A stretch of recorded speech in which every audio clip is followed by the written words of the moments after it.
ओम हरि ओम हरि हरि ओम हरि ओम। स्वस्ति श्री गणेशाय नमः। ओम श्री सरस्वती नमः। ओम श्री वेदपुरुषाय नमः। श्रीमातृपितृचरणकमलेभ्यो नमः। ॐ श्रीगुरुचरणकमलेभ्यो नमः।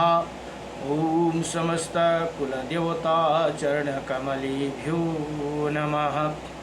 ॐ समस्तपितृदेवताचरणकमलेभ्यो नमः। कृष्णं नारायणं वन्दे कृष्णं वन्दे व्रजप्रियं कृष्णं द्वैपायनं वन्दे कृष्णं वन्दे पृथासुतं वासुदेवं सुता देवकं सचारुणमर्दनं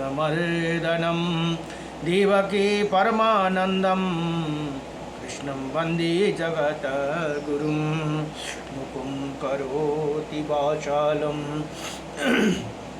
भङ्गुं लङ्घयते गिरिं यत्कृपातमहं वन्दे परमानन्दमाधवं कस्तूरितिलकं ललाटपटली नक्षविस्तुलेकौस्तुभं नासाग्रिवरमौक्तिकं करतले मेरुकरे कङ्कणं सर्वज्ञहरिचन्दनसुललितं कण्ठे च मुक्ताम्बली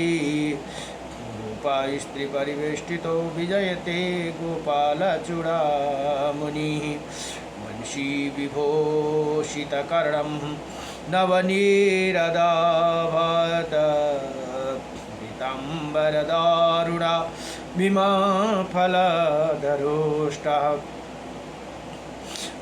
पूर्णेन्द्रसुन्दरमुख अरविन्द्रनेत्रात् कृष्णात्परं किमपि ततो अहं न जानीहि सच्चिदानन्दरूपायं विश्वत्पथादिहेतवित्रपत्राय विनाशाय श्रीकृष्णाय वयं नमः।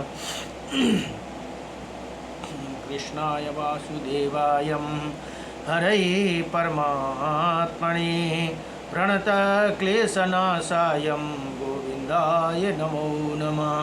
जय जय श्रीराधे जय जय श्रीराधे मेरी स्वामिनी मैं राधे जो की दास जन्म जन्म दीजियो मोहे श्री चरण प्रभात जन्म जन्म दीजियो मोहे श्री वृंदावन को वास।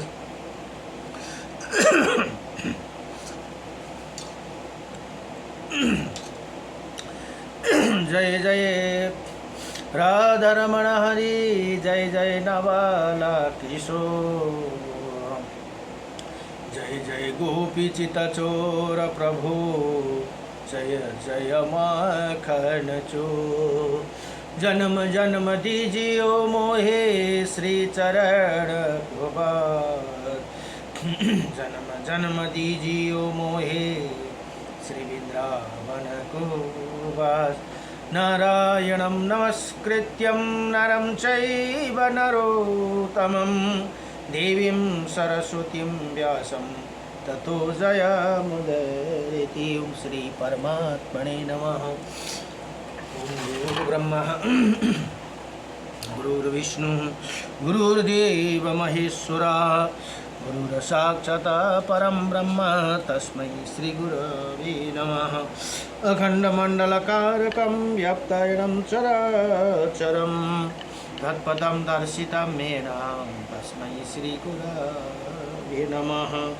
गुरु कै चरण मेरो काशी प्रयाग सदा चरण को वास मिलो ब्रजरास को मुरली धुन त्यो मनमा सदा मेरो गुन्जिरहो कै चरण मेरो काशी प्रयाग सदा चरण को बास मिलो गुरु कै चरण को चरण अमृतले सकल शरीर यो भिजी रहो कृष्ण नाम को माला जपी जपी राधा नाम को माला जपी जपी अंत समय प्राण छुटो गुरु कै चरण मेरो काशी प्रयाग सदा चरण को बास मिलो प्रेम को बाती बन न सकूं प्रभु ज्ञान को ज्योति बलि रहो भक्त हमी चरण कदासी भक्त हमी प्रभु का दासी कृपा दृष्टि सदैव रही रहो गुरु कै चरण मेरो काशी प्रयाग सदा चरण को बास मिलो सदा चरण को बास मिलो नमो भगवते वासुदेवाय। अहिले यो स्तोत्र बलिमा एउटा महत्त्वपूर्ण स्तोत्र छन् जुन श्री विष्णु अष्टविंशति नामम स्तोत्रम भनेर यहाँ भगवान अर्जुनले भगवान कृष्णसँग सोध्नुहुन्छ। श्री अर्जुनो वाचा किं नो नामं सहस्राणि जपते च पुनः पुनः यानि नामानि दिव्यानि तानि चक्षुषा केशव। हे भगवान केशव, मनुष्य बार बार 1000 नाम जप क्यों करते हैं? आपका जो दिव्य नाम उनका वर्णन करे भनेर यहाँ प्रार्थना गर्नुभयो। अब श्री भगवानो वाचा भगवान भन्नुहुन्छ मत्सम कुर्मं वराम च वामनं च जनार्दनं गोविन्दं पुण्डरीकाक्षं माधवं मधुसूदनं पद्मनाभं सहस्राक्षं वनमाली हलायुधं गोवर्धनं हरिकेशं वैकुण्ठं पुरुषोत्तमं विश्वरूपं वासुदेवं रामनारायणं हरिं दामोदरं श्रीधरं च वेदंगं गरुडध्वजम् अनन्तकृष्ण गोपालं जपते नास्ति पातकं भावं कोटिप्रदनस्य अश्वमेधस्य च कन्यादानं शास्त्राणां फलं प्राप्नोति मानवः नामवश्यया पूर्णिमास्यम् एकदशं तथैव च सन्ध्याकाले स्मरे नित्यं प्रातःकाले तथैव च मध्याह्ने च जपे नित्यं सर्वै पाप प्रमोचति। हे अर्जुन, यी 28 नाम छन् जम्मा। यी नाम जप गर्ने पुरुषका भित्र पाप नै रहते हो। 1 करोड गौदान गरेको फल प्राप्त गर्दछन् भने 100 अश्वमेध यज्ञ गरेको फल प्राप्त गर्दछन् भने 1000 कन्यादान गरेको फल प्राप्त गर्दछन्। औँसी पूर्णिमा तथा एकादशी तिथि को नव प्रतिदिन स्वयं प्राप्त एवं मध्याह्नको समयमा यी नाम स्मरण पूर्वक जप गर्ने वाला पुरुष संपूर्ण पापों से मुक्ति होते भनेर यहाँ बताइदिनु भयो। नमो भगवते वासुदेवाय नमः। नारायण परम ब्रह्म नारायणं परम तप नारायणं परम देव सर्वनारायणं सदा रामाय रामभद्राय श्रीरामचन्द्राय वेदसी श्रीरघुनाथाय नाथाय सीताय पतये नमः। आए का छुं इस जगतमा सबले लिनो श्राद्धिका नाम मुदास रघुनाथ को शवमा राधे राधे श्याम भवानी शंकरो वंदे श्रद्धा विश्वास रूपिण। जय जय लक्ष्मी नारायण भगवान को जय जय राधारमण भगवान को जय जय श्री रामचंद्र भगवान को जय जय उमापति शंकर भगवान को। अहिले श्री ब्रह्मा पुराण अध्ययन हुँदैछन्। ब्रह्मा पुराण को आज 47 अध्यायमा सुपर्ण संगम गुरु र स्वतीर्थ पंचतीर्थ स्वामी तीर्थ सोम आदि तीर्थका वृद्ध संगम तीर्थको महिमा भनेर यहाँ बताउनुहुन्छ। अब यहाँ ब्रह्माजी र नारदजीले प्रश्न सोध्नुहुन्छ अनि ब्रह्माजीले बताउनुहुन्छ। ब्रह्माजी भन्नुहुन्छ, इसके बाद सुपर्ण संगम तथा कदर्वा संगम नामका तीर्थ जहाँ भगवान महेश्वर गंगा के तट पर स्थित है भनेर यहाँ बताउनुहुन्छ। वहीं अग्निकुण्ड, रुद्रकुण्ड, विष्णुकुण्ड, सूर्यकुण्ड, सोमकुण्ड, ब्रह्मकुण्ड, कुमारकुण्ड तथा वरुण कुण्ड भी है भनेर यहाँ भन्नुहुन्छ। जहाँ उस स्थान पर अप्सरा नामकी नदी गोमती गंगा मिली है भनेर यहाँ बताउनु भयो। उसी तीर्थ के स्मरण मात्र से मनुष्य कृत्य हो जाते हैं। वो सब पापों का निवारण करने वाली है। उसे आगे पुरु र वस नाम का तीर्थ है, उसके दर्शन की तो बात ही क्या है भनेर यहाँ ब्रह्मा जी भन्नुहुन्छ। स्मरण मात्र से ही पापों का नाश हो जाते हैं। एक समय राजा पुरुरवा ब्रह्मा जी के सभा में गए। वहाँ देव नदी सरस्वती ब्रह्मा जी के पास बैठे हंस रही थी भनेर यहाँ बताउनुहुन्छ। उसी रूपवती देवी को देखकर राजा ने उर्वशी से पूछा, ब्रह्मा जी के पास ये रूपवती साध्वी स्त्री कौन है? ये तो सबसे सुंदर युवती है और अपने सौंदर्य के प्रकाश से इसी सभा को उद्दिष्ट कर रही है।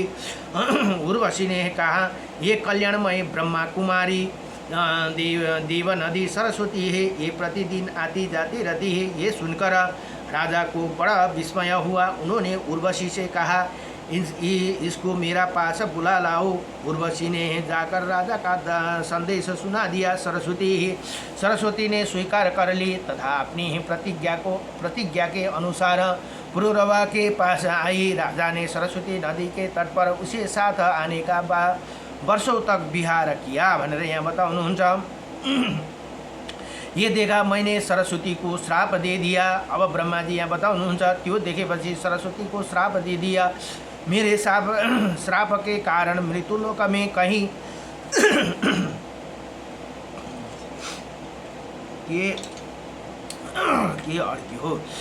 कहीं लुप्त हो गई और कहीं दिखाई देती है। जहाँ सरस्वती नदी संगम में मिली है वहीं पहुंचकर राजा पुरुरवा ने तपस्या की और महादेव जी की आराधना करके गंगा जी के प्रसाद से संपूर्ण अभिष्ट प्राप्त कर लिया भनेर भन्नुहुन्छ।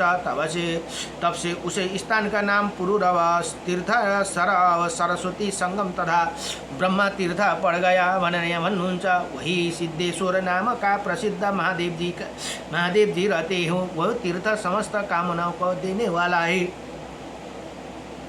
उसके सिवा सावित्री, गायत्री, श्रद्धा, मेघा और सरस्वती ये 5 पुण्य तीर्थ है। जहाँ स्नान और जलपान करने से मनुष्य सब पापों से मुक्ति हो जाती है। ये 5 मेरी कन्या है भनेर यहाँ बताउनुहुन्छ।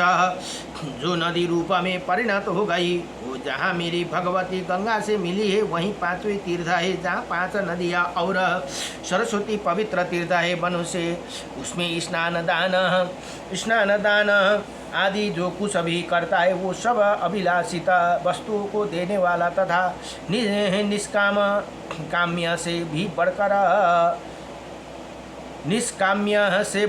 बढ़कर मोक्ष का साधक माना गया है भनेर यहाँ बताउनु भयो। अब स्वामी तीर्थ के नाम से जिसका प्रसिद्ध है वही भी सब पापों को शांति करने वाला हे नारद, उसी तीर्थ की कथा सुनाता हूँ भनेर यहाँ नारद मुनिलाई बताउनुहुन्छ। सावधान होकर सुनो। पूर्व काल में प्रियव्रत नाम से प्रसिद्ध क्षत्रिय राजा हो गए थे। उन्होंने गोदावरी के दक्षिण तट पर अश्वमेध यज्ञ की दीक्षा ली। उसी यज्ञ में पुरोहित हुए। वशिष्ठ जी एक दिन उसी यज्ञ में हिरण्यक नाम का दानव आ गया। महर्षि वशिष्ठ ने अपने ब्रह्मदंड से सब दैत्यों को मार भगाया। तदंतर पुनः यज्ञ आरंभ हुआ। दैत्य अपनी ही सेना के साथ भाग खड़ा हुई। अब वो निम्न कांति तीर्थ में अश्वमेध यज्ञ का फल देने दिए। स्वामी तीर्थ, विष्णु तीर्थ, अर्क तीर्थ, शिव तीर्थ, सोम तीर्थ आदि वशिष्ठ तीर्थ यज्ञ समाप्त होने पर देवताओं और ऋषियों ने वशिष्ठ और प्रियव्रत से कहा, इन तीर्थों ने अश्वमेध यज्ञ का फल दिया है, अतः इनमें स्नान दान करने से मनुष्य अश्वमेध यज्ञ का पुण्य फल प्राप्त करेगा भनेर यहाँ देवताहरूले वरदान दिनुभयो भनेर बताउनु। इसमें तनिक भी मिथ्या संदेह नहीं है। हे मुने, गौतम में एक स्थान पर अनेकों नद नदियाँ मिली है। गौतमी में एक स्थान पर अनेकों नदियाँ मिली, उसी सब नाम पर पृथक पृथक तीर्थ है। उन पृथक पृथक भनेको अलग अलग तीर्थों का नाम है। सोम तीर्थ, गंधर्व तीर्थ, देव तीर्थ, पूर्ण तीर्थ, शाल तीर्थ, श्रीपण संगम, स्वागतम संगम, कुसुमा संगम, पुष्टि संगम, कर्णिका संगम, वैष्णवी संगम, कुशारा संगम, वासवी संगम, शिव शर्मा शिखा, कुसुम्बिका, उपराध्य, शांति जा, देवा जा, अज, वृद्ध, सूर और भद्रा आदि ये तथा सभी बहुत से नदी गण गोमती में मिली है भनेर यहाँ बताउनुहुन्छ। पृथ्वी पर जितने तीर्थ है वो सभी देवगिरी पर गए थे, फिर वो कर्मशः गंगा में आ मिली। कोई नदी रूप में था, कोई नदी रूप में, किसी का रूप सरोवर के आकार में था और किसी का स्रोत के आकार में। है सब तीर्थ पृथक पृथक विख्यात हुए। उन सबके किया हुआ स्नान, जप, होम, पितृतर्पण आदि कर्म समस्त कामनाओं को पूर्ति करने वाला और मुक्तिदायक माना गया है। जो इनका नाम पाठ अथवा स्मरण करता है वो सब पापों से मुक्ति हो भगवान विष्णु के धाम में जाती है भनेर यहाँ बताउनु भयो। अब वृद्धा संगम नाम का एक प्रसिद्ध तीर्थ है जहाँ वृद्धेश्वर नाम का शिव का निवास है। उसी तीर्थ का कथा सब पापों को नाश करने वाला। पूर्व काल में एक तपस्वी मुनि थे, उनका नाम वृद्ध गौतम था। वो जब बालक थे तब किसी तरह पिता ने उसका यज्ञ पवित्र मात्र कर दिया। इसके बाद वो बाहर भ्रमण करने चली गई। उन्हें केवल गायत्री मंत्र याद था। वो वेदों का अध्ययन और शास्त्रों का अभ्यास नहीं कर सकी, केवल गायत्री का जप कर अग्निहोत्र नियम पूर्वक कर लेते थे। इतने में ही उनका ब्रह्म तत्व सुरक्षित था भनेर यहाँ बताउनुहुन्छ।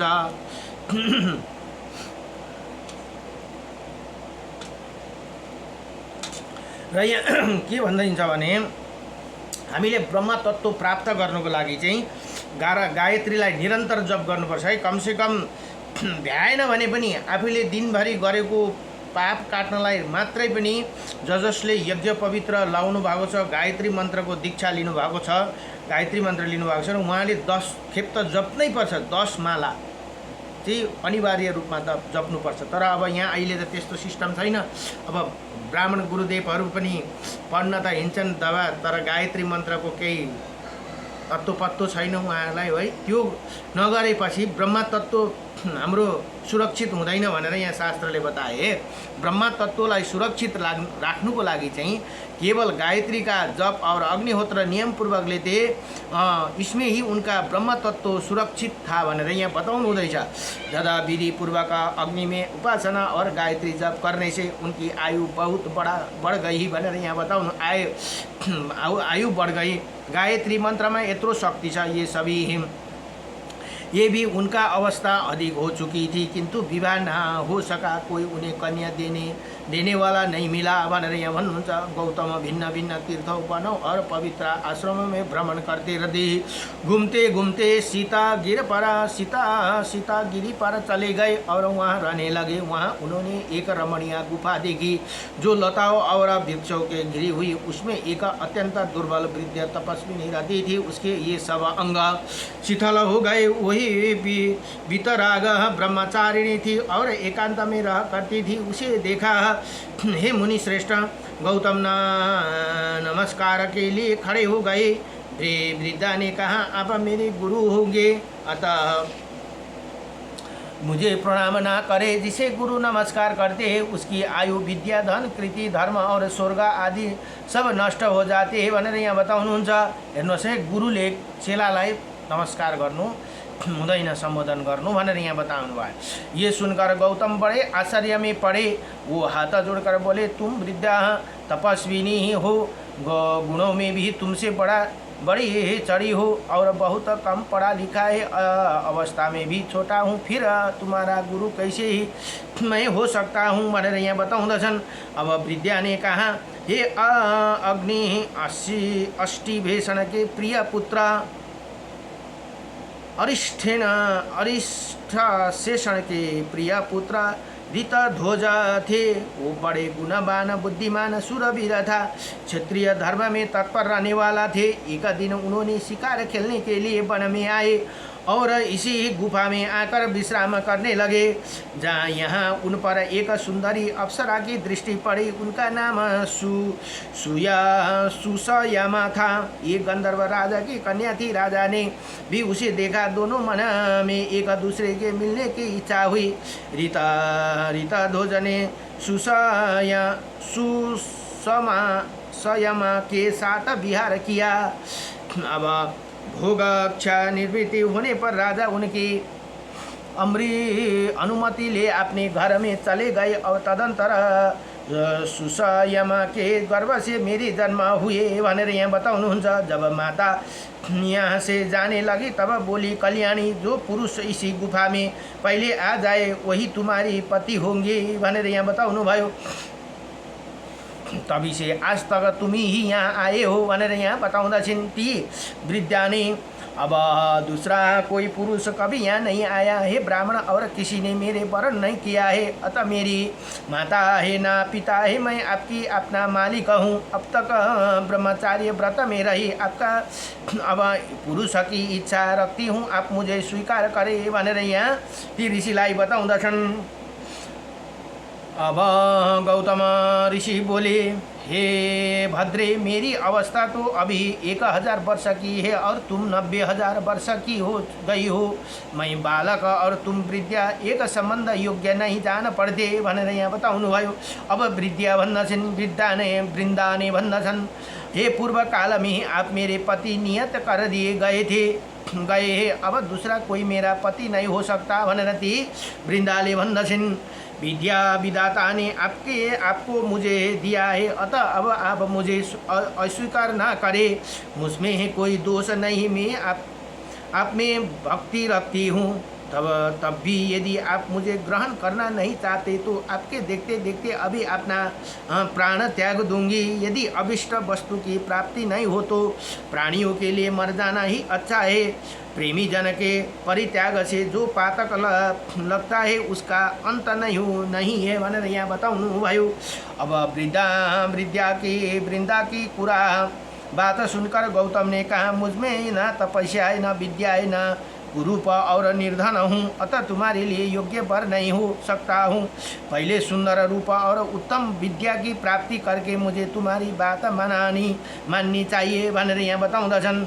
अब वृंदा ने कहा, हे ब्राह्मण, मैंने अपनी तपस्या से सरस्वती देवी को संतुष्टि किया है, साथ ही रूप देने वाला अग्नि भी मुझ पर प्रसन्न है। अतः बागीश्वरी देवी आपकी विद्या देगी और रूपवान अग्नि देव रूप प्रदान करेगा भनेर ती वृन्दाले, किनभने उनले सानैदेखि उनी तपस्वी थिइनन्, त्यही कारण यहाँ भन्नुहुन्छ, ये कहकर वृंदा ने सरस्वती और अग्नि को प्रार्थना करके गौतम को विद्वान और रूपवान बना दिया भनेर यहाँ बताउनुहुन्छ। अब ती हेर्नुहोस् त, एकजना पत्नीले गर्दा गौतम मुनि यतिकै अलिअलि तपस्या गरेका थिए, त्यही कारण उनले ती पत्नीका कारणले गर्दाखेरि सरस्वतीले विद्या दिनुभयो भने अग्नि देवताले रूप दिनुभयो यहाँ भनेर बताउनुहुन्छ। गौतम की विद्वान और सुरूपवान बना दिया। तब उन्हें बड़ी प्रसन्नता के साथ वृंदा को अपनी पत्नी बनाया और कितने ही वर्षों तक उनके साथ विहार किया। एक दिन वशिष्ठ और वामदेव आदि महर्षि पुण्य तीर्थ में भ्रमण करते हुए उसी गुफा में आए भनेर यहाँ बताउनुहुन्छ। अब गौतम और उनकी पत्नी वहाँ आए। ऋषि मुनियों का विधिवत स्वागत सत्कार किया। उसमें कुछ लोगों ने गौतम का उपहास करते हुए पूछा, हे बूढ़ी माया, तो बताओ ये गौतम तुम्हारा पुत्र लगते हैं हे या पोते भनेर अब ती अरू ऋषिमुनिहरूले मजाक उडाएर, किनभने गौतम भर्खरका थिए, ती माता अलिक वृद्ध हुनुहुन्थ्यो, उनका पत्नी कल्याणी सत बताना वृद्धा पुरुष के लिए युवती स्त्री विशेष सम्मान है भनेर यहाँ बताउनुहुन्छ। और वृद्ध स्त्री के लिए युवा पुरुष अमृत के समान प्रिय है, अप्रिय का संयोग हमें दीर्घकालीन के पश्चात यहाँ देखा है भनेर यहाँ बताउँदछन्। अब गौतम और उनकी पत्नी दोनों इसी परिहास को सुनकर चुप रह गए। अब हामी हो भने त त्यतिखेरै डन्ठा लिएर खेदाउँथ्यौँ होला, तर उहाँहरू तपस्वी हुन कारणले त्यति परिहास मजाक भन्छ नि, मजाक उडाउँदा पनि चुपै रहनु भयो रे। अतिथि का आतिथ्य ग्रहण करके सब मरीषि चले गए, उनकी बातों का याद करके ये दोनों दंपतियाँ बहुत दुखी हुए। एक दिन स्त्री सहित गौतम ने मुनिवर अगस्त्य जी से पूछा, हे मरीषि, कौन सा देश या तीर्थ ऐसा है जहाँ जाने से कल्याण प्राप्ति होती है भनेर यहाँ बताउनु भयो। अब भन्नुहुन्छ, अगस्त्य जी ने कहा, हे ब्राह्मण, मैंने मुनियों को सुनने मुख से सुना है, गोदावरी नदी में स्नान करने से सब कामना पूर्ण होती है। अगस्त्य जी ये बात सुनकर गौतम उस वृद्धा के साथ गौतमी तट पर गई और कठोर तपस्या करने लगी। उन्होंने भगवान शंकर और विष्णु का शतवन किया तथा पत्नी के लिए गंगा जी को भी संतुष्टि किया। अब गौतम ऋषि बोले, हे शिव, जिनका हृदय व्यतीत है वैसे पुरुष के लिए संसार में पार्वती सहित आप ही शरण है। ठीक है, वैसे ही जिस प्रकार मरुभूमि के पार्थिक को लिए वृक्ष ही आश्रय होते हैं, भगवान श्री कृष्ण आप ही छोटे बड़े सब भूतों के पापों का सर्वथा निवारण करने वाले हैं। जैसे सुखती हुई खेती को मेघ ही सिंचकर हरा भरा करते हैं, सुधामयी तरंग से सुशोभित गौमती तुम वैकुंठ रूपी दुर्गमों में पहुँचने के लिए सीढ़ी हो भनेर यहाँ भन्नुहुन्छ। हम अधोगति में पढ़कर संतप्त हो रहे हैं, हे माता, तुम हमारे लिए शरण हो जाओ। सबके शरण देने वाला गौमती है। गंगा गौतम के स्तोत्र से प्रसन्न होकर बोली, हे ब्राह्मण, तुम मंत्र पढ़ते हुए मेरे जल में अपनी पत्नी का अभिषेक करूँ भनेर यहाँ बताइदिनु भयो। इसी प्रकार रूपवती हो जाओगी, इसके सभी अंग मनोहर होंगे, नेत्र में भी सुंदरता आ जाएगी, तब ये सब प्रकार के शुभ लक्षणों से शुभ पाने लगेंगे भनेर यहाँ गंगा माताले प्रसन्न भएर बताउनु भयो। अब गंगा जी के आदेश से दोनों ऐसे ही किया। उनकी कृपा से दोनों पति पत्नी सुंदर रूपवान हो गए। उनके अभिषेक के जो जल था वो नदी रूप में परिणत हो गई। अब वृंदा नाम से ही उसी नदी का ख्याति हुई। गौतम ने जो शिवलिंग का स्तवन का किया, वही भी वृद्धा के ही नाम पर वृद्धेश्वर कहलाया। वही मुनि श्रेष्ठ गौतम ने वृंदा के साथ पूर्ण आनंद प्राप्त किया। तब से उसी तीर्थ का नाम वृंदा संगम हो गए। वहाँ किया हुआ स्नान और दान सब मनोरथ को सिद्धि करने वाला है भनेर यहाँ बताउनु भयो। यति भनेर हम श्री ब्रह्मा पुराण को 47 अध्याय 47 अध्याय संपूर्ण भयो। अर्थात् 47 अध्यायमा 47 अध्यायमा सुपर्ण संगम पुरुरव तीर्थ पंचतीर्थ स्वामी तीर्थ सोमा आदि तीर्थ तथा वृंदा संगम तीर्थ का महिमा का वर्णन यहाँ बताउनु भयो। नमो भगवते वासुदेवाय कृष्णाय वासुदेवाय हरे परमात्मने नमः। प्रणतक्लेशनाशाय गोविंदाय नमो नमः। श्री कृष्ण गोविंद हरे मुरारी हे नाथ नारायण वासुदेवम अनंत वैकुंठ मुकुंद कृष्ण गोविंद दामोदर माधवेति। नमो भगवते वासुदेवाय नमः।